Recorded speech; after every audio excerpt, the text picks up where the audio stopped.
So hey guys, in today's video I will show you how to download videos from Facebook, and that too without using any additional software, application or any third-party website. So the first thing that you have to do is right click on the video that's playing and select the option that says show video URL.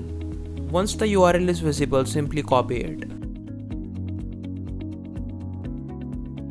Now you can close the URL box, open a new tab and paste the copied URL. Don't select the option that says paste and go.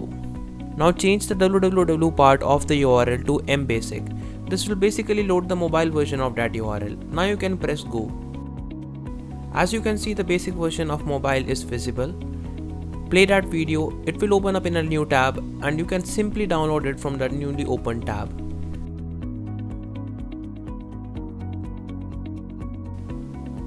Now name the video and save it. Simply download it.